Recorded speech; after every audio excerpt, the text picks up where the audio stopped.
ಮನೆಯ ಹಿರಿಯರ ವಿಚಾರ ಬಂದಾಗ ಮಾತುಗಳು ಚಿನ್ನವನ್ನು ಅಳೆದು ತೂಗುವಷ್ಟು ಜಾಗರೂಕತೆಯಿಂದ ತೂಗಿ ಮಾತನಾಡಬೇಕು.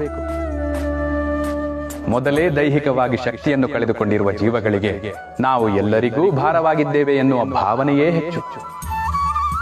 ಅಂತಹ ಸಂದರ್ಭದಲ್ಲಿ ಅವರ ಆತ್ಮವಿಶ್ವಾಸವನ್ನು ಹೆಚ್ಚಿಸೋ ಕೆಲಸವಾಗಬೇಕೇ ಹೊರತು ಆತ್ಮಗೌರವವನ್ನು ಕುಂದಿಸೋ ಕೆಲಸವಾಗಬಾರದು.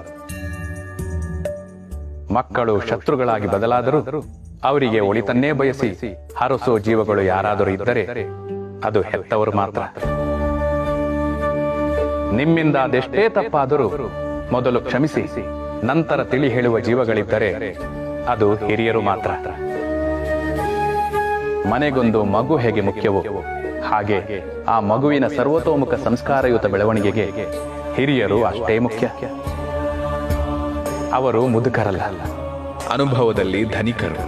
ಅವರು ವಯಸ್ಸಾದವರಲ್ಲ, ಆಯಾಸವಾಗದವರು. ಅವರು ವಯೋವೃದ್ಧರಲ್ಲ, ಶುದ್ಧ ಚೈತನ್ಯರು. ಅವರು ಭಾರವಾದವರಲ್ಲ, ಬಂಗಾರದಂತವರು. ಮನೆಯ ಮೂಲೆಯಲ್ಲ ಅವರು, ಮನೆಯ ಮೂಲವೇ ಅವರು. ಹಿರಿಯರಿಲ್ಲದ ಮನೆ ಗರಿಗಳಿಲ್ಲದ ಕಲ್ಪವೃಕ್ಷವಿದ್ದಂತೆ. ಹೆತ್ತವರಿಲ್ಲದ ಜೀವನ ರೆಂಬೆ ಕೊಂಬೆಗಳಿಲ್ಲದ ವಟವೃಕ್ಷವಿದ್ದಂತೆ.